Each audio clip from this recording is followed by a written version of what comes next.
Chapter 4. Riding through the wild, weird ways that led to Avalon, we went, Ganelon and I, down alleys of dream and of nightmare, beneath the brass bark of the sun and the hot white aisles of night, till these were gold and diamond chips, and the moon swam like a swan. Day belled forth the green of spring. We crossed a mighty river, and the mountains before us were frosted by night. I unleashed an arrow of my desire into the midnight, and it took fire overhead, burned its way like a meteor into the north. The only dragon we encountered was lame, and limped away quickly to hide, singeing daisies as it panted and wheezed. Migrations of bright birds arrowed our destination, and crystalline voices from lakes echoed our words as we passed. I sang as we rode, and after a time, Ganelon joined me. We had been traveling for over a week, and the land and the sky and the breezes told me we were near to Avalon now. We camped in a wood near a lake as the sun slid behind stone, and the day died down and ceased. I went off to the lake to bathe while Ganelon unpacked our gear. The water was cold and bracing. I splashed about in it for a long while. I thought I heard several cries as I bathed, but I could not be certain. It was a weird wood, and I was not overly concerned. However, I dressed quickly and hurried back to camp. As I walked, I heard it again, a whine, a plea. Drawing nearer, I realized that a conversation was in progress. Then I entered the small clearing we had chosen. Our gear was spread about, and the beginnings of a campfire had been laid. Ganelon squatted on his haunches beneath an oak tree. The man hung from it. He was young and fair of hair and complexion. Beyond that, it was hard to say at a glance. It is difficult, I discovered, to obtain a clear initial impression as to a man's features and size when he is hanging upside down several feet above the ground. His hands had been tied behind his back, and he hung from a low bough by a rope that had been knotted about his right ankle. He was talking, brief, rapid phrases in response to Ganelon's questions, and his face was moist with spittle and sweat. He did not hang limply, but swung back and forth. There was an abrasion on his cheek and several spots of blood on his shirt front. Halting, I restrained myself from interrupting for a moment and watched. Ganelon would not have put them there where he was without a reason, so I was not immediately overwhelmed with sympathy for the fellow. Whatever it was that had prompted Ganelon to question him thus, I knew that I, too, would be interested in the information. I was also interested in whatever the session would show me concerning Ganelon, who was now something of an ally. And a few more minutes upside down could not do that much additional damage. As his body slowed, Ganelon prodded him in the sternum with the tip of his blade and set him to swinging violently once again. This broke the skin lightly, and another red spot appeared. At this, the boy cried out. From his complexion, I could see now that he was a youth. Ganelon extended his blade and held its point several inches beyond the place the boy's throat would come to on the backswing.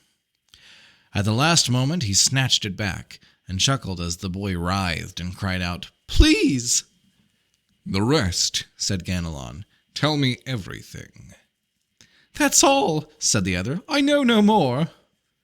"Why not?" "They swept on by me then. I could not see." "Why did you not follow?" "They were mounted.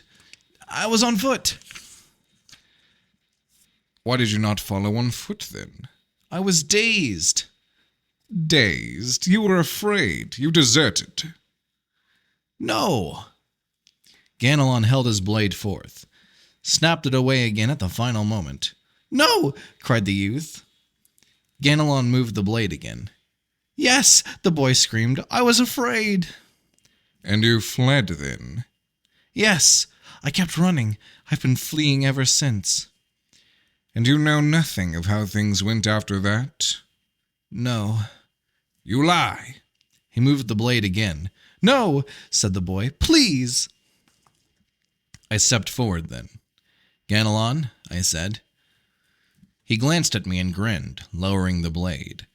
The boy sought my eyes. "Well, what have we here?" I asked. "Ha!" he said, slapping the inside of the youth's thigh so that he cried out, "A thief, a deserter, with an interesting tale to tell." "Then cut him down and let me hear it," I said. Ganelon turned and cut the cord with one swipe of his blade. The boy fell to the ground and began sobbing. "I caught him trying to steal our supplies and thought to question him about the area," Ganelon said.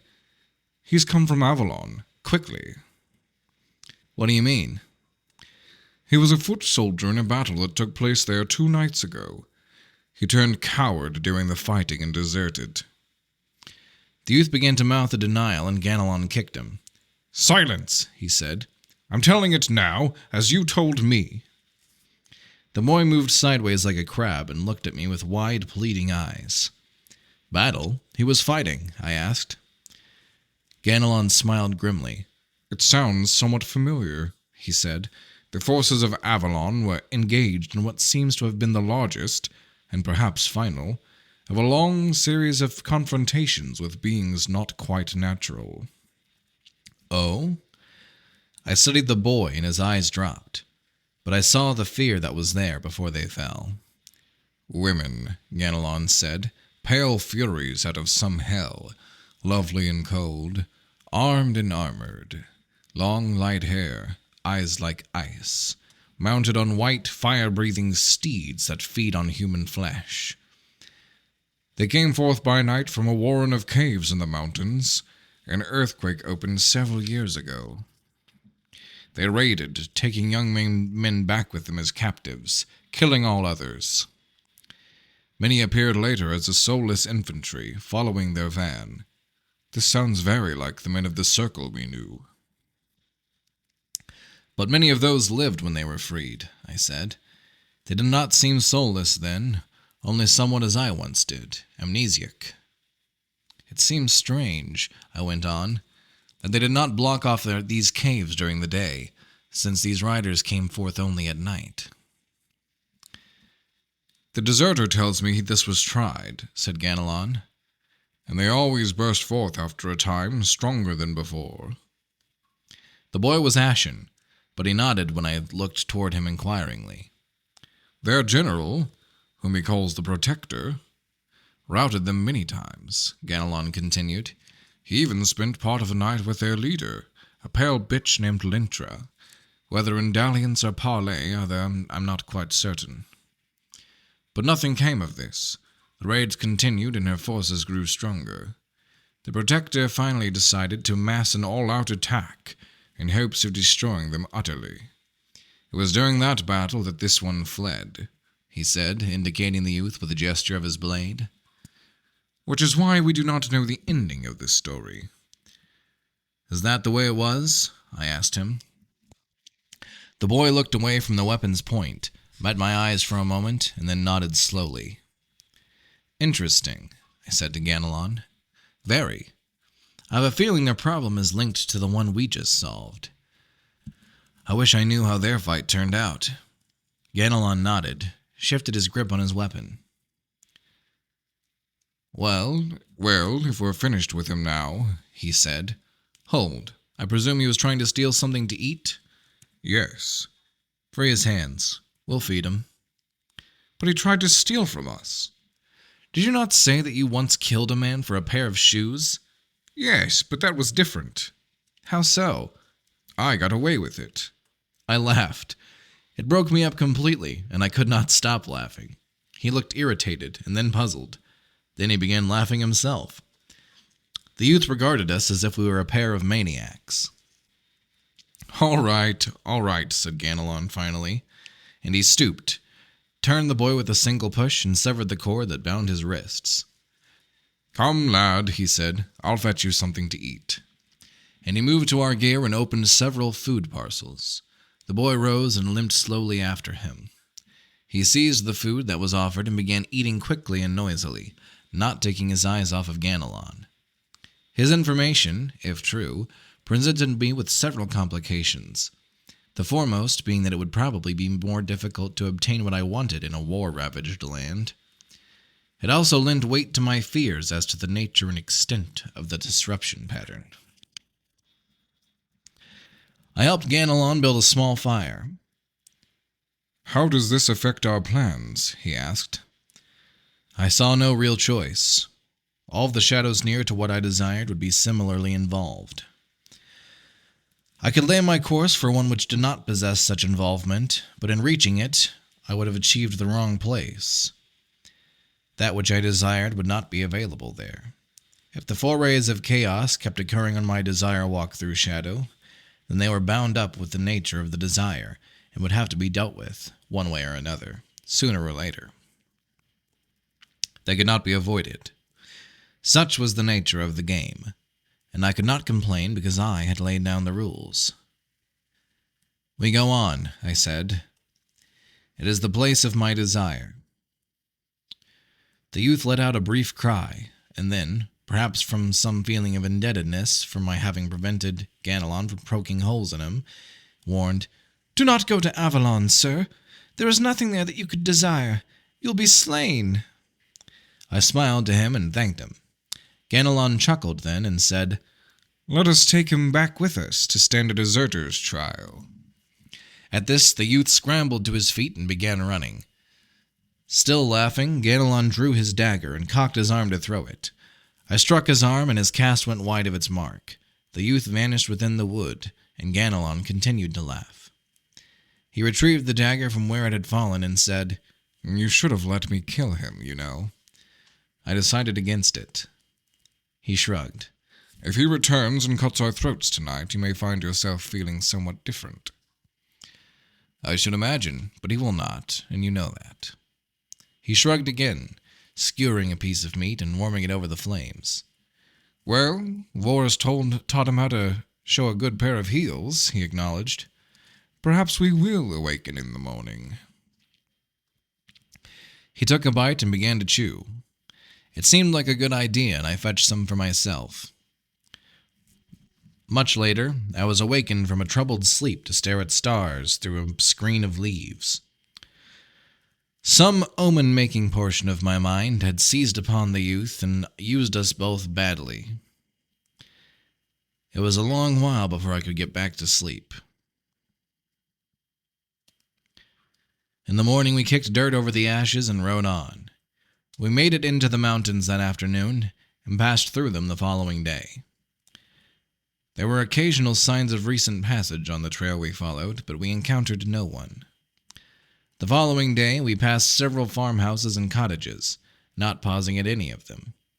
I had opted against the wild, demonic route I had followed when I had exiled Ganelon. While quite brief, I knew that he would have found it massively disconcerting. I had wanted this time to think, so much a journeying was not called for. Now, however, the long route was nearing its end. We achieved Amber's sky that afternoon, and I admired it in silence. It might almost be the forest of Arden through which we rode. There was no horn notes, however, no Julian, no Morgenstern, no stormhounds to harry us. As there had been in Arden when I last passed that way, there was only the bird notes in the great bold trees.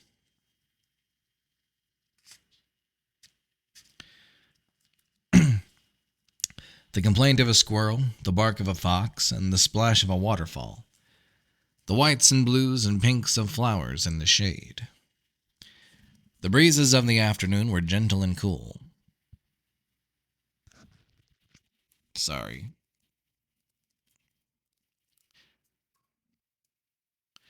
They lulled me so that I was unprepared for the row of fresh graves beside the trail that came into sight when we rounded a bend. Nearby, there was a torn and trampled glen. We tarried there briefly, but learned nothing more than had been immediately apparent. We passed another such place farther along, and several fire-charred groves. The trail was well worn by then, and the side brush trampled and broken, as by the passage of many men and beasts. The smell of ashes was occasionally upon the air, and we hurried past the partly eaten carcass of a horse, now well ripened where it lay. The sky of amber no longer heartened me. though the way was clear for a long while after that. The day was running to evening, and the forest had thinned considerably when Ganelon noted the smoke trails to the southeast. We took the first side path that seemed to lead in that direction, although it was tangent to Avalon proper. It was difficult to estimate the distance, though we could tell that we would not reach the place until after nightfall. Their army still encamped? Ganelon wondered. Or that of their conqueror. He shook his head and loosened his blade in its scabbard. Toward twilight, I left the trail to follow a sound of running water to its source. It was a clear, clean stream that had made its way down from the mountains and still bore something of their chill within it. I bathed there, trimming my new bearding and cleaning the dust of travel from my garments as well. As we were nearing this end of our journeying, it was my wish to arrive with what small splendor I could muster. Appreciating this, Ganelon even splashed water over his face and blew his nose loudly. Standing on the bank, blinking my rinsed eyes at the heavens, I saw the moon resolve itself sharp and clear, the fuzziness fading from its edges. This was the first time it had happened. My breathing jerked to a halt, and I kept staring. Then I scanned the sky for early stars, traced the edges of clouds, the distant mountains, the farthest trees. I looked back at the moon, and it still held clear and steady. My eyesight was normal once again. Ganelon drew back at the sound of my laughter, and he never inquired as to its cause. Suppressing an impulse to sing, I remounted and headed back toward the trail once again. The shadows deepened as we rode, and clusters of stars bloomed along the edges of branches overhead. I inhaled a big piece of the night, held it for a moment, and released it. I was myself once again, and the feeling was good. Ganelon drew up beside me and said in a low voice, "There will doubtless be sentries. Sentries, sorry." "Yes," I said. "Then hadn't we better leave the trail?" "No. I would rather not seem furtive. It matters not to me whether we arrive with an escort. We are simply two travelers." "They may require for the reason of our travels." "Then let us be mercenaries, who've heard of strife in the realm and come seeking employment." "Yes, we look the part. Let us hope they pause long enough to notice." "If they cannot see us that well, then we are poor targets." "True, but I am not fully comforted by the thought." I listened to the sounds of the horses' hooves on the trail. The way was not straight. It twisted, curved, and wandered for a time, then took an upward turn. As we mounted the rise, it followed. The trees thinned even more. We came to the top of a hill, then, into a fairly open area. Advancing, we achieved a sudden view that covered several miles. We drew rein at an abrupt drop that curved its way into a gradual slope after 10 or 15 precipitous meters, sweeping downward to a large plain perhaps a mile distant, then continuing on through a hilly, sporadically wooded area. The plain was dotted with campfires, and there were a few tents toward the center of things. A large number of horses grazed nearby, and I guessed that there were several hundred men sitting beside the fires or moving about the compound. Ganelon sighed. "At least they seem to be normal men," he said. "Yes." "And, if they are normal military men, we are probably being watched right now. This is too good advantage to leave unposted." "Yes." There came a noise from behind us. We began to turn, just as a nearby voice said, "Don't move." I continued to turn my head, and I saw 4 men. 2 of them held crossbows trained on us, and the other 2 had blades in their hands. One of these advanced 2 paces. "Dismount," he ordered. "On this side. Slowly." We climbed down from our mounts and faced him, keeping our hands away from our weapons. "Who are you? Where are you from?" he asked. "We are mercenaries," I replied. "From Lorraine. We heard there was fighting here, and we are seeking employment. We were headed for that camp below. It is yours, I hope?" "And if I said no, that we were a patrol for a force about to invade that camp?" I shrugged. In that case, is your side interested in hiring a couple of men? He spat.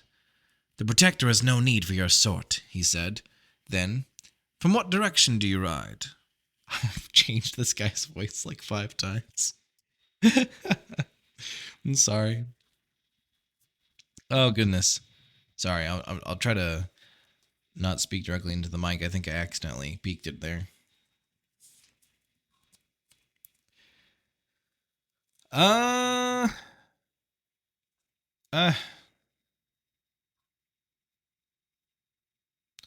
Where did I lose my spot at? East, I said.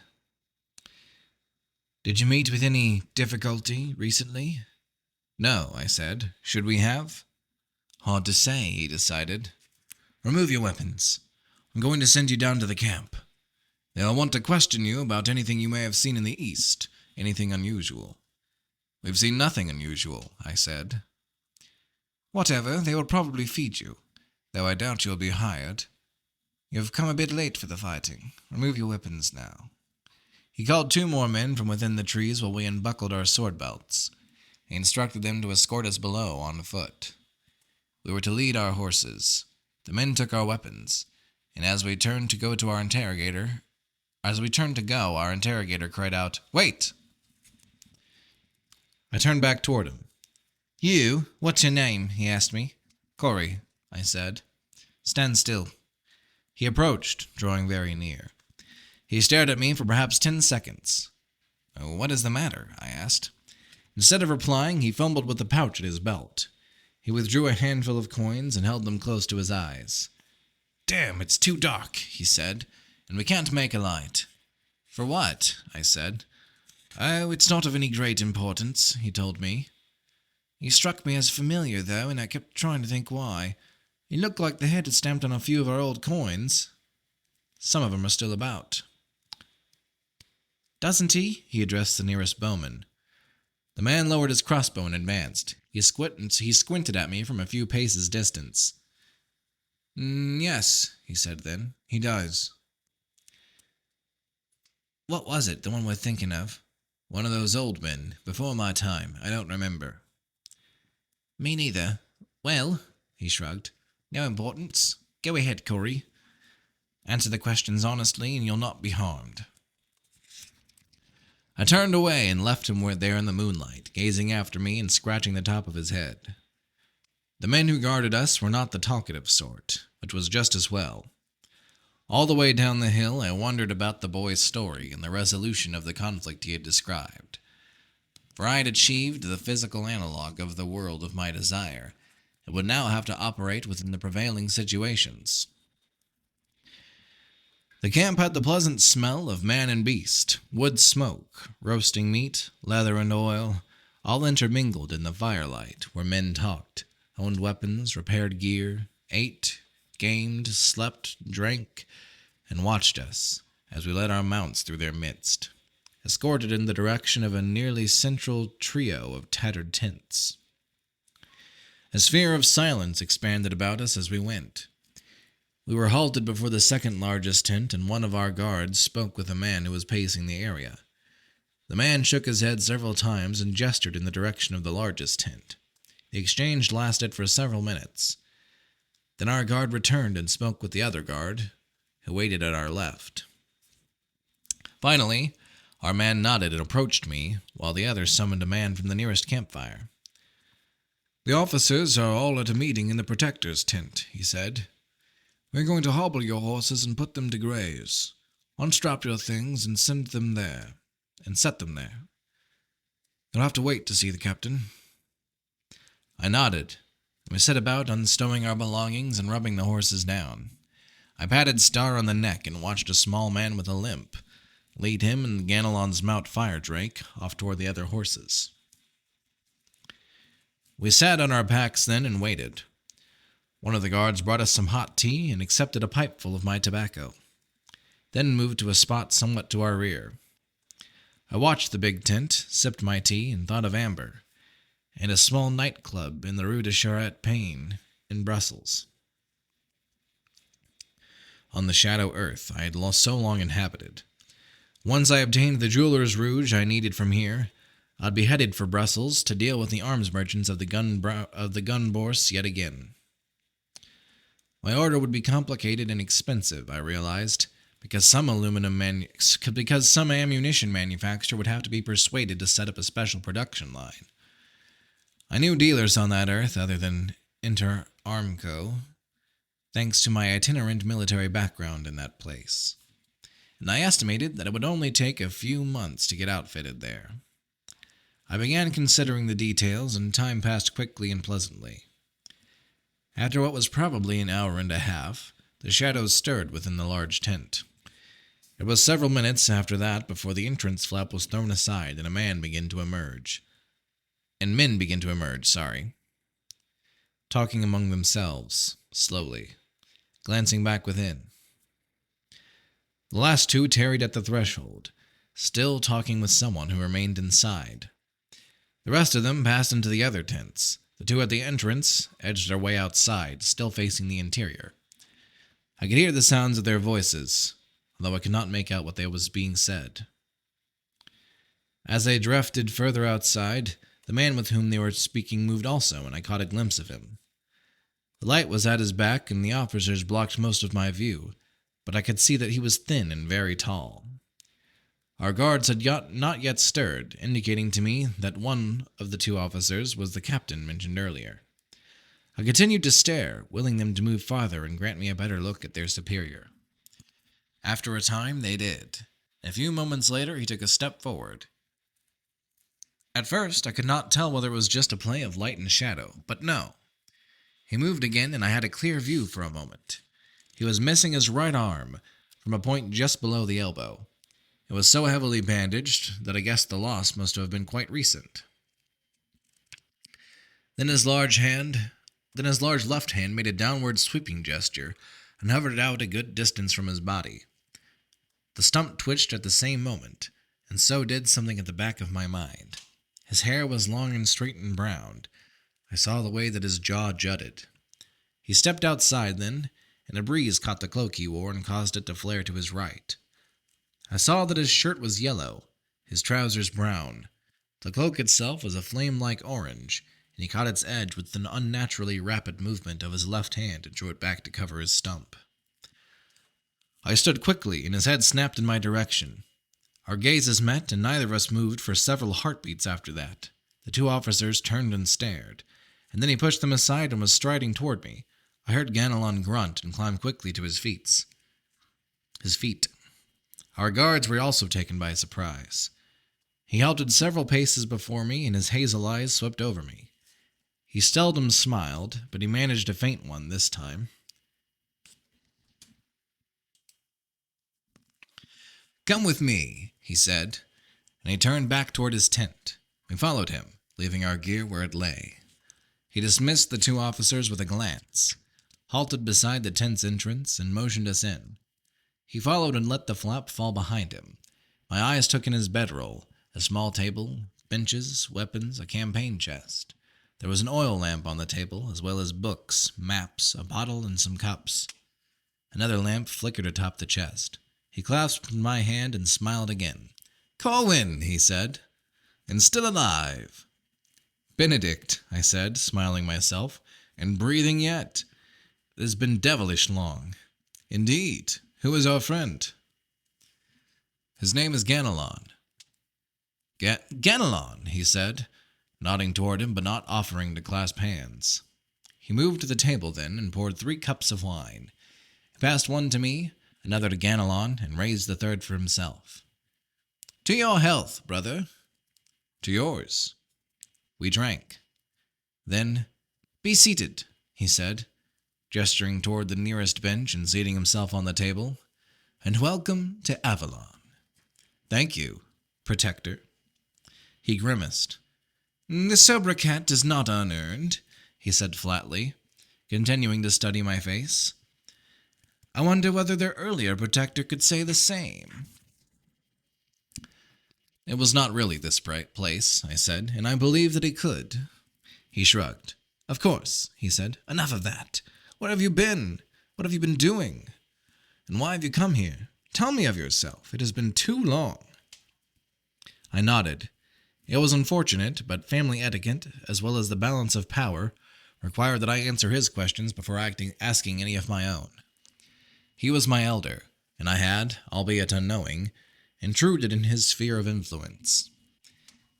And it was not that I begrudged him the courtesy. He was one of the few among my many relatives whom I respected and even liked. It was that I was itching to question him. It had been long, as he said, too long. And how much should I tell him now? I had no notion where his sympathies might lie. I did not desire to discover the reasons for his self-imposed exile from Amber by mentioning the wrong things. I would have to begin with something fairly neutral and sound him out as I went along. There must be a beginning, he said then. I care not what face you put upon it. There are many beginnings, I said. It is difficult. I suppose I should go all the way back and take it from there. I took another sip of the wine. Yes, I decided. That seems simplest. Though it was only comparatively recently that I recalled much of what had occurred. It was several years after the defeat of the Moonriders out of Ganesh and your departure that Eric and I had a major falling out, I began. Yes, it was a quarrel over the succession. Dad had been making abdication noises again, and he still refused to name a successor. Naturally, the old arguments were resumed as to who was more legitimate. Of course, you and Eric are both my elders, but while Fiella, mother to Eric and myself, was his wife after the death of Clymnia, they— Enough! Cried Benedict, slapping the table so hard that it cracked. The lamp danced and sputtered, but by some small miracle was not upset. I might change Benedict's voice, just saying. I changed that guard's voice like 5 times. The lamp danced and sputtered, but by some small miracle was not upset. The tent's entrance flap was immediately pushed aside, and a concerned guard peered in. Benedict glanced at him, and he withdrew. I do not wish to sit in on our respective bastardy proceedings, Benedict said softly. That obscene pastime was one of the reasons I initially absented myself from Felicity. Please continue your story without the benefit of footnotes. Well, yes, I said, coughing lightly. As I was saying, we had some rather bitter arguments concerning the whole matter. Then, one evening, it went beyond mere words. We fought. A duel? Nothing that formal. A simultaneous decision to murder one another is more like it. At any rate, we fought for a long while, and Eric finally got the upper hand and proceeded to pulverize me. At the risk of getting ahead of my story, I would have to add that all of this was only recalled to me about 5 years ago. Benedict nodded, as though he understood. I can only conjecture as to what occurred immediately after I lost consciousness, I went on. But Eric stopped short of killing me himself. When I awakened, I was on a shadow earth in a place called London. The plague was rampant at the time, and I had contracted it. I recovered with no memory of anything prior to London. I dwelled on that shadow world for centuries, seeking some clue as to my identity. I traveled all over it, often as part of some military campaign. I attended their universities, I spoke with some of their wisest men, I consulted famous physicians, but nowhere could I find the key to my past. It was obvious to me that I was not like other men, and I took great pains to conceal this fact. I was furious, because I could have anything that I wanted except what I wanted most, my own identity, my memories. The years passed, but this anger and this longing did not. It took an accident that fractured my skull to set off the changes that led to the return of my first recollections. This was approximately 5 years ago, and the irony of it is that I had good reason to believe that Eric was responsible for the accident. Flora had apparently been resident on that shadow earth all along, keeping watch over me. To return to conjecture, Eric must have stayed his hand at the last moment, desiring my death, but not wanting it traceable to him. So he transported me through shadow to a place of sudden, almost certain death. Doubtless to return and say that we had argued and I had ridden off in a huff, muttering something about going away again. We had been hunting in the forest of Arden that day, just the two of us together. I find it strange, Benedict interrupted, that two rivals such as yourselves would elect to hunt together under such circumstances. I took a sip of wine and smiled. Perhaps it's a trifle more contrived than I made it sound, I said. Perhaps we both welcomed the opportunity to hunt together, just the two of us. I see, he said. So it is possible that your situations could have been reversed? Well, I said, that is difficult to say. I do not believe I would have gone that far. I'm talking as of now, of course. People do change, you know. Back then, yes, I might have done the same thing to him. I cannot say for certain, but it is possible. He nodded again, and I felt a flash of anger which passed quickly into amusement. Fortunately, I'm not out to justify my own motives for anything, I continued. To go on with my guesswork, I believe that Eric kept tabs on me after that, doubtless disappointed at first when I had survived, but satisfied as to my harmlessness. So he arranged to have Flora keep an eye on me, and the world turned peacefully for a long while. Then, presumably, Dad abdicated and disappeared without the question of the succession having been settled. The hell he did, said Benedict. There was no abdication. He just vanished. One morning he simply was not in his chambers. His bed had not even been slept in. There were no messages. He had been seen entering the suite the evening before, but no one saw him depart. And even this was not considered strange for a long while. At first it was simply thought that he was sojourning in shadow once again, perhaps to seek another bride. It was a long while before anyone dared suspect foul play, or chose to construe this as a novel form of abdication. I was not aware of this, I said. Your sources of information seem to have been closer to the heart of things than mine were. He only nodded, giving rise to uneasy speculations on my part as to his contact in Amber. For all I knew, he could be pro-Eric these days. When was the last time you were back there yourself? I ventured. Oh, a little over 20 years ago, he replied. But I keep in touch. Not with anyone who cared to mention it to me. He must have known that as he said it. So, did he mean me to take it as a caution or a threat? My mind raced. Of course, he possessed a set of the major trumps. I fanned them mentally and went through them like mad. Random had professed ignorance as to his whereabouts. Brand had been missing for a long while. I had had indication that he was still alive, imprisoned in some unpleasant place or other, and in no position to report on the happenings in Amber. Flora could not have been his contact, as she had been in virtual exile in shadow herself until recently. Luella was in Rebma. Deirdre was in Rebma also, and been out of favor in Amber's when last I saw her. Fiona? Julian had told me she was somewhere to the south. He was uncertain as to precisely where. Who did that leave? Eric himself, Julian, Gerard, or Kane, as I saw it. Scratch Eric. He would not have passed along the details of Dad's non-abdication in a manner that would allow things to be taken as Benedict had taken them. Julian supported Eric, but not without personal ambitions of the highest order. He would pass along information if it might benefit him to do so. Ditto for Kane. Gerard, on the other hand, had always struck me as more interested in the welfare of Amber itself than in the question of who sat on its throne.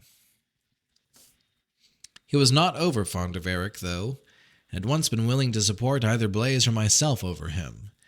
I believe he would have considered Benedict's awareness of events to be something in the nature of an insurance policy for the realm. Yes, it was almost certainly one of these three.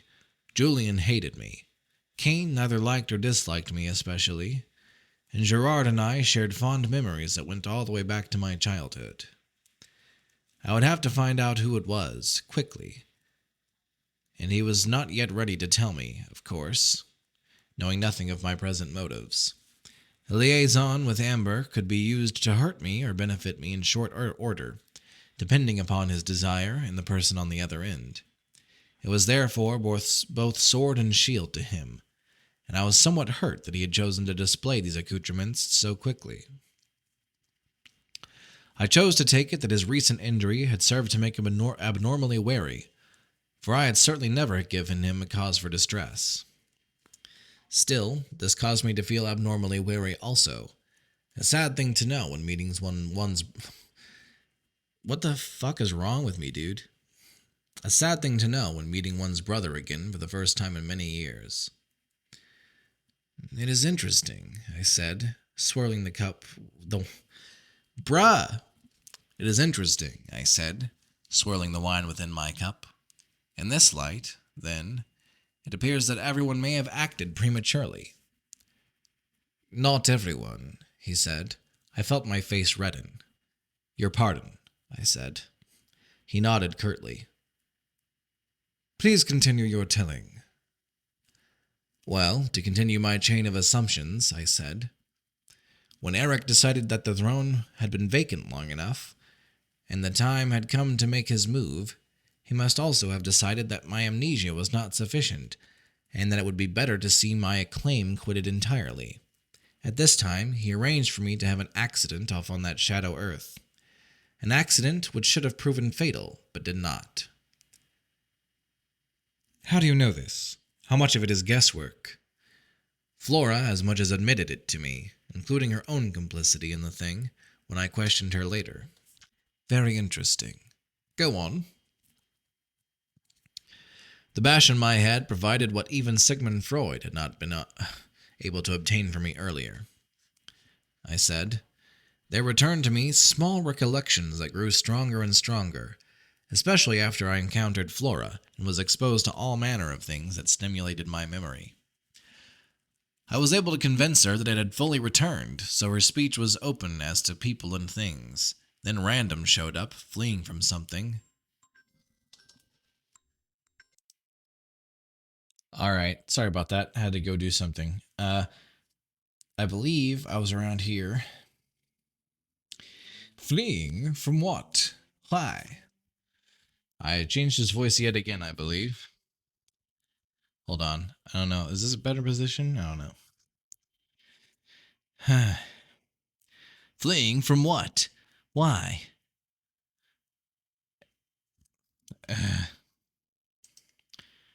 Alright, last time I changed Benedict's voice, I promise. Fleeing from what? Why? From some strange creatures out of shadow. I never found out why. Interesting, he said, and I had to agree. I thought of it often, back in my cell, wondering just why Random had entered, stage left, pursued by Furies in the first place. From the moment we met until the moment we parted, we had been in some sort of peril. I had been preoccupied with my own troubles, and he had volunteered nothing concerning his abrupt appearance. It had crossed my mind, of course, at the time of his arrival, but I was uncertain as to whether it was something of which I might be expected to have knowledge, and I let it go at that. Events then submerged it until later in my cell and again the present moment. Interesting, indeed. Also troubling. I managed to take in Random as to my condition, I continued. He believed I was seeking the throne, when all that I was consciously seeking was my memory. He agreed to help me return to Amber, and he succeeded in getting me back. Well, almost, I corrected. We wound up in Rebma. By then, I had told Random my true condition, and he proposed my walking the pattern again as a means of restoring it fully. The opportunity was there, and I took it. It proved to be effective, and I used the power of the pattern to transport myself into Amber. He smiled. At this point, Random must have been a very unhappy man, he said. He was not exactly singing with glee, I said. He had accepted Moira's judgment that he wed a woman of her choosing, a blind girl named Vial, and remained there with her for at least a year. I left him behind, and I later learned that he had done this thing. Deirdre was also there. We had encountered her along the way in flight from Amber, and the three of us had entered Rebma together. She remained behind also. I finished my wine, and Benedict nodded toward the bottle. It was almost empty, though, so he fetched a fresh bottle from his chest, and we filled our cups. I took a long swallow. It was better wine than the previous. Must have been his private stock. In the palace, I went on, I made my way to the library, where I obtained a pack of the tarots. This was my main reason for venturing there. I was surprised by Eric before I could do much else, and we fought there in the library. I succeeded in wounding him, and believed I could have finished him, save for the reinforcements that arrived, and I was forced to flee. I contacted Blaze then, who gave me passage to him in Shadow. You may have heard the rest from your own sources, how Blaze and I threw in together, assaulted Amber, lost. He fell from the face of Colvier. I tossed him my tarots, and he caught them. I understand that his body was never found, but it was a long way down. Though I believe the tide was high by then. I do not know whether he died that day or not. Neither do I, said Benedict. So I was imprisoned and Eric was crowned. I was prevailed upon to assist in the coronation, despite a small demurrer on my part. I did succeed in crowning myself before that bastard, genealogically speaking. Had it back and placed it on his own head. Then he had me blinded and sent to the dungeons. He leaned forward and studied my face. Yes, he said, I had heard that. How was it done? Hot irons, I said, wincing involuntarily and repressing an impulse to clutch at my eyes. I passed out partway through the ordeal. Was there actual contact with the eyeballs? Yes, I said, I think so. And how long did the regeneration take? It was close to 4 years before I could see again, I said. And my vision is just getting back to normal now. So, about 5 years altogether, I would say. He leaned back, sighed, and smiled faintly. Good, he said, you give me some small hope. Others of us have lost portions of their anatomy and experienced regeneration also, of course, but I never lost anything significant. Until now. Oh, yes, I said. It is a most impressive record. I reviewed it regularly for years. A collection of bits and pieces, many of them forgotten, I dare say, but by the principals and myself. Fingertips, toes, earlobes. I would say that there is hope for your right arm. Not for a long while, of course. It's a good thing you're ambidextrous, I added. His smile went off and on, and he took a drink of wine. No, he was not ready to tell me what had happened to him. I took another sip of my own. I did not want to tell him about Dworkin. I had wanted to save Dworkin as something as an ace in the hole. None of us understood the man's full power, and he was obviously mad. But he could be manipulated. Even Dad had apparently come to fear him after a time, and had him locked away. What was it that he had told me back in my cell? That Dad had him confined after he announced his discovery of a means of destroying all of Amber. If this was not just the rambling of a psychotic, and was the real reason for his being where he was, then Dad had been far more generous than I would have been. The man was too dangerous to let live. On the other hand, though, Dad had been trying to cure him of his condition. Dworkin had spoken of doctors. Men he had frightened away or destroyed when he had turned his powers against them. Most of my memories of him were of a wise, kindly old man, quite devoted to Dad and the rest of the family. It would be difficult to readily destroy someone like that if there was some hope. He had been confined to what should have been inescapable quarters. Yet, when he had grown bored one day, he had simply walked out. No man can walk through shadow and amber, the very absence of shadow. So, he had done something I did not understand, something involving the principle behind the trumps, and had left his quarters. Before we returned to them, I managed to persuade him to provide me with a similar exit from my own cell. One that transported me to the lighthouse of Cabra. where I recovered somewhat, then set out upon the voyage that took me to Lorraine. Most likely, he was still undetected. As I understood it, our family had always possessed special powers. But it was he who analyzed them and formalized their functions by means of the pattern in the tarots. He had often tried to discuss the matter, but it had seemed awfully abstract and boring to most of us. We are a very pragmatic family, damn it. Brand was the only one who seemed to have had any interest in the subject, and Fiona. I'd almost forgotten. Sometimes Fiona would listen, and Dad. Dad knew an awful lot of things that he'd never discussed. He never had much time for us, and there were so many things about him that we did not know. But he was probably as well versed as Dworkin in whatever principles were involved. Their main difference was one of application. Dworkin was an artist. I did not really know what Dad was. He had never encouraged intimacy, though he was not an unkind father. Whenever he took note of us, he was quite lavish with gifts and diversions, but he left our upbringing to various members of his court. He tolerated us, I feel, as occasionally inevitable consequences of passion. Actually, I am quite surprised that the family is not much larger. The 13 of us, plus 2 brothers and a sister I knew who are now dead, represent close to 1,500 years of parental production.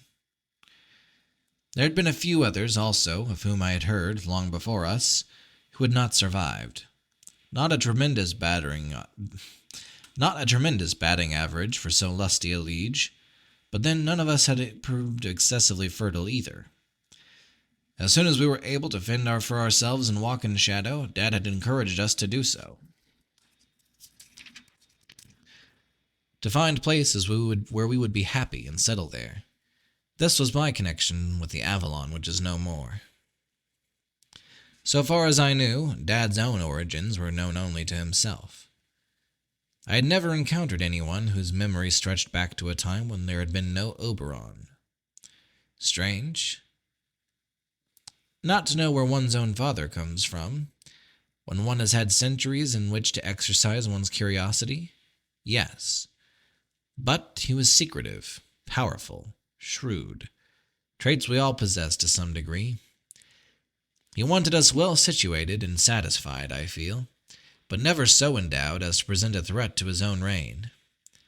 There was in him, I guessed, an element of uneasiness, a not unjustifiable sense of caution with respect to our learning too much concerning himself in times long gone by. I do not believe that he had ever truly envisioned a time when he would not rule in Amber. He occasionally spoke, jokingly or grumblingly, of abdication, but I had always felt this to be a calculated thing, to see what responses it would provoke. He must have realized the state of affairs his passing would produce, but refused to believe that the situation would even ever occur. And no one of us knew all of his duties and responsibilities, his secret commitments. As distasteful as I found the admission, I was coming to feel that none of us were really fit to take the throne. I would have liked to blame Dad for this inadequacy, but unfortunately, I had known Freud too long not to feel self-conscious about it. Also, I was now beginning to wonder about the validity of any of our claims. If there had been no abdication, and he did indeed still live, then the best any of us could really hope to do was sit in regency. I would not look forward, especially from the throne, to his returning and finding things otherwise. Let's face it, I was afraid of him, and not without cause. Only a fool does not fear a genuine power that he does not understand. But whether the title be king or regent, my claim on it was stronger than Eric's, and I was still determined to have it. If a power out of Dad's dark past which none of us really understood, could serve to secure it, and if Dworkin did represent such a power, then he must remain hidden until he could be employed on my behalf. Even, I asked myself, if the power he represented was the power to destroy Amber itself, and with it to shatter the shadow worlds and capsize all of existence as I understood it? Especially then, I answered myself, For who else could be trusted with such power? We are indeed a very pragmatic family. More wine, and then I fumbled with my pipe, cleaning it, repacking it. That, basically, is my story to date, I said, regarding my handiwork, rising and taking a light from the lamp. After I recovered my sight, I managed to escape, fled Amber, tarried for a time in a place called Lorraine, where I encountered Ganelon, and then came here. Why? I reseated myself and looked at him again. Because it is near to the Avalon I once knew, I said. I had purposely refrained from mentioning any earlier acquaintanceship with Ganelon, and hoped that he would take a cue from it. This shadow was near enough to our Avalon so that Ganelon would be familiar with its topography and most of its customs. For whatever it was worth, it seemed politic to keep this information from Benedict. He passed over it as I thought he might, buried there where it was beside more interesting digging. "And of your escape," he asked. "How did you manage that?" "I had help, of course," I admitted, in getting out of the cell. Once out, well, there are still a few passages of which Eric is unaware. "I see," he said, nodding, hoping, naturally, that I would go on to mention my partisans' names, but knowing better than to ask. I puffed my pipe and leaned back, smiling. "It is good to have friends," he said, as if in agreement with some unvoiced thought I might be entertaining. "I guess we all have a few of them there in Amber." "I like to think so," he said. Then, "I understand you left the partly whittled cell door locked behind you, had set fire to your bedding, and had drawn pictures on the wall." "Yes," I said. "Prolonged confinement does something to a man's mind. At least, it did to mine. There are long periods of which I know I was irrational." "I do not envy you the experience, brother," he said. "Not at all. What are your plans now?" "They are still uncertain." "Do you feel that you might wish to remain here?" "I do not know," I said. "What is the state of affairs here?" "I am in charge," he said. "A simple statement of fact, not a boast. I believe I've just succeeded in destroying the only major threat to the realm. If I am correct, then a reasonably tranquil period should be at hand.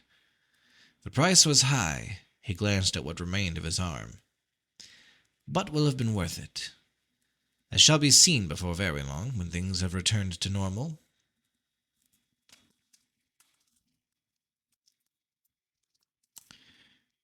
Lost my spot. He then proceeded to relate what was basically the same situation the youth had described, going on to tell how they had finally won the battle. The leader of the Hellmaids slain, her riders had bolted and fled. Most of them were also slain then, and the caverns had been sealed once more. Benedict had decided to maintain a small force in the field for mopping up purposes. His scouts, the while, combing the area for survivors. He made no mention of the meeting between himself and their leader, Lintra. "Who slew their leader?" I asked him. "I managed it," he said, making a sudden movement with his stump, though I hesitated a moment too long on my first blow. I glanced away, and so did Ganelon. When I looked back, his face had returned to normal, and he had lowered his arm. "We looked for you. Did you know that, Colwyn?" he asked. "Brand searched for you in many shadows, as did Gerard." "You guessed correctly as to what Eric said after your disappearance that day. We were inclined to look farther than his word, however. We tried your trump repeatedly, but there was no response. It must be that brain damage can block it. That is interesting. Your failure to respond to the trump led us to believe you had died. Then Julian, Kane, and Random joined the search." "All that? Really? I'm quite astonished." He smiled. "Oh," I said then, and smiled myself. Their joining the hunt at that point meant that it was not my welfare that concerned them, but the possibility of obtaining evidence of fratricide against Eric, so as to displace him or blackmail him. I sought for you in the vicinity of Avalon, he continued, and I found the place and was taken by it. It was in pitiful condition in those days, and for generations I worked to restore it to its former glory. When I began this in memory of you, I developed a fondness for this land and its people. They came to consider me their protector, and so did I. I was troubled as well as touched by this. Was he implying that I had fouled things up terribly, and that he had tarried there to put them in order, so as to clean up after his kid brother one last time? Or did he mean that he realized I had loved this place, or a place very much like it, and that he had worked to set it in good order as something I might have wished done? Perhaps I was becoming oversensitive. It is good to know that I was sought, I said, and it is very good to know that you are a defender of this land. I would like to see this place, for it does remind me of the Avalon that I knew. Would you have any objections to my visiting here? That is all you wish to do? Visit? That is all I had in mind. Know then that what is remembered of the shadow of yourself that once reigned here is not good. Children are not named Corwin in this place, nor am I brother to any Corwin here. I understand, I said. My name is Corey. Can we be old friends? He nodded. Old friends of mine are always welcome to visit here, he said. I smiled and nodded. I felt insulted that he would entertain the notion that I had designs upon this shadow of a shadow. I, who had, albeit but for an instant, felt the cold fire of Amber's crown upon my brow. I wondered what his attitude would have been had he known of my responsibility. When it came down to basics, for the raids.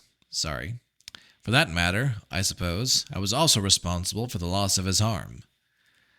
I preferred to push things one step farther back, however, and hold Eric responsible. After all, it was his action that had prompted my curse. Still, I hoped that Benedict would never find out. I wanted very badly to know where he stood with respect to Eric. Would he support him, throw his weight behind me, or just stay out of the way when I made my move? Conversely, I was certain that he wondered whether my ambitions were dead or still smoldering, and if the latter, what my plans were for stoking them. So, who was going to raise the matter? I took several good puffs of my pipe, finished my wine, poured some more, puffed again. I listened to the sounds of the camp, the wind, my stomach. Benedict took a sip of wine. Then, "What are your long-range plans?" he asked me, almost casually. I could say that I had not made up my mind yet, that I was simply happy to be free, alive, seeing. I could tell him that that was enough for me, for now, and that I had no special plans, and he would know that I lied through my teeth, for he knew me better than that. So, you know what my plans are, I said. If you were to ask for my support, he said, I would deny it. Amber is in bad enough shape without another power grab. Eric is a usurper. I choose to look upon him as regent only. At this time, any of us who claims the throne is guilty of usurpation. Then you believe Dad still lives? Yes, alive and distressed. He has made several attempts to communicate. I succeeded in keeping my face from showing anything. So I was not the only one, then. To reveal my experiences at this point would sound hypocritical, opportunistic, or a flat lie. Since in our seeming contact of 5 years ago he had given me the go-ahead to take the throne. Of course, he could have been referring to a regency then. You did not lend support to Eric when he took the throne, I said. Would you give it to him now that he holds it, if an attempt were made to unseat him? It is as I said, he told me. I look upon him as regent. I do not say that I approve of this, but I desire no further strife in Amber. Then you would support him. I have said all that I have to say on the matter. You are welcome to visit my Avalon, but do not use it as a staging area for an invasion of Amber. Does that clarify matters with respect to anything you may have in mind? It clarifies matters, I said. This being the case, do you still wish to visit here? I do not know, I said. Does your desire to avoid strife and amber work both ways? What do you mean? I mean that if I returned to amber against my will, I would damn well create as much strife as I could to prevent a recurrence of my previous situation. The lines went out of his face, and he slowly lowered his eyes. I did not mean to imply that I would betray you. Do you think that I am without feelings, Corwin? I would not see you imprisoned again, blinded, or worse. You are always welcome to visit here, and you may leave your fears along with your ambitions at the border. Then I would still like to visit, I said. I have no army, nor did I come here to recruit one. Then you know that you are most welcome. Thank you, Benedict. Well, I did not expect to find you here. I'm glad that I did. He reddened faintly and nodded. It pleases me also, he said. Am I the first of us you have seen since your escape? I nodded. Yes, and I'm curious as to how everyone is faring. Any major reports? No new deaths, he said. We both chuckled, and I knew that I would have to turn up the family gossip on my own. It had been worth the attempt, though. I am planning on remaining in the field for a time, he said, and continuing my patrols until I am satisfied that none of the invaders remain. It could be another week before we withdraw. Oh, then it was not a total victory? I believe that it was, but I never take unnecessary chances. It is worth a little more time to be certain. Prudent, I said, nodding.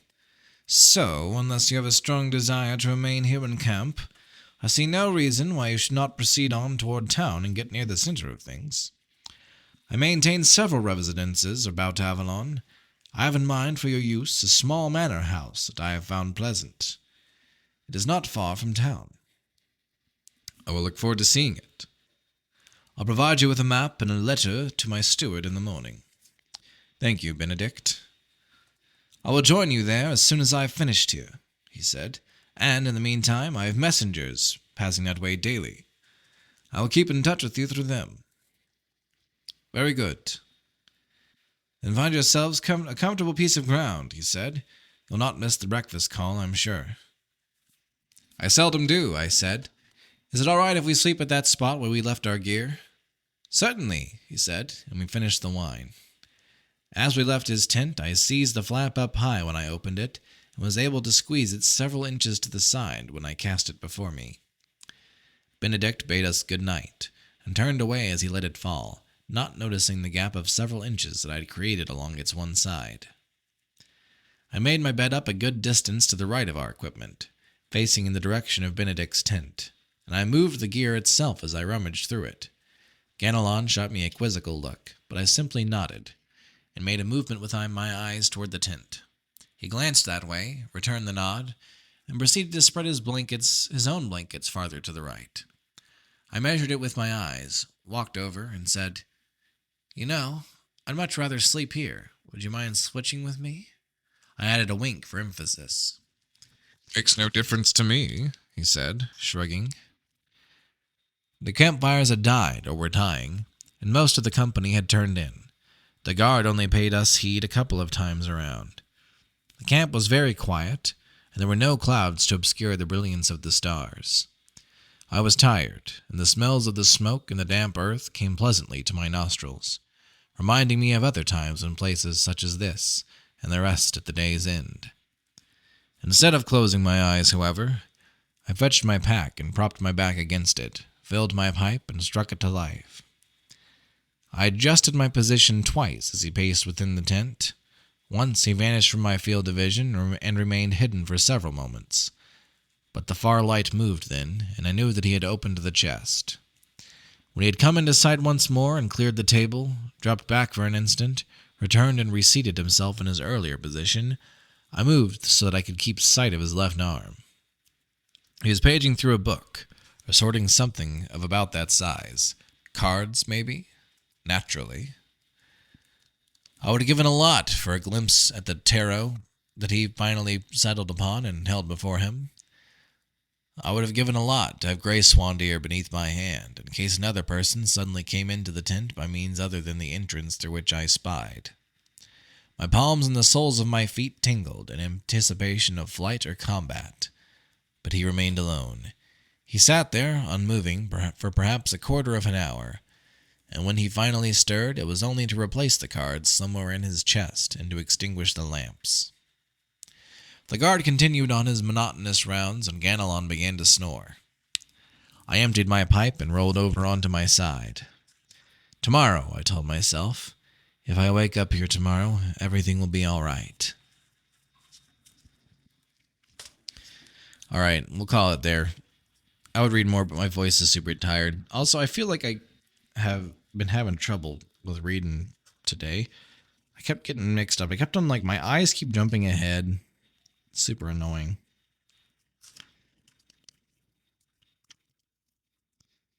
Hold on, I'm trying to see how long the next chapter is.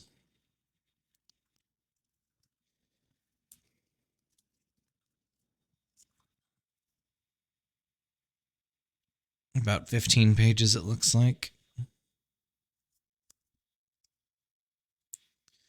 Now you're missing me across the miles.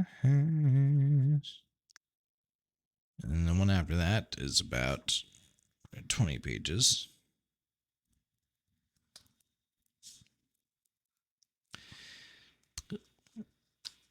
Unless we have a short chapter, I'll probably just stick to one chapter per episode. My vocal stamina isn't quite all the way up to the task of doing doubles on 20-page chapters yet. Although I am feeling better about it. I feel like I could potentially be up to that in the future. Just not right now. I feel like I don't know what's wrong with me, but I feel like my voice were off today. Also, I mean, I had a hell of a time settling onto a voice for Benedict, and I'm not even sure if I picked a good one. So let me know in the comments if Benedict's voice was alright. If not, then, I'll try to change it. Maybe timestamp one of the voices that you thought was okay. Or just tell me to give it up. I know Ganelon has such a dramatic voice compared to Benedict. But it's because Ganelon's with Corwin. And so you're going to hear him more. But, I mean, Benedict is a cool character, though, so I feel kind of bad that I couldn't give him, a really dramatic voice also. I feel like I always default to, one of, 4 voices whenever I do characters, and so I'm sorry if I'm not varied enough.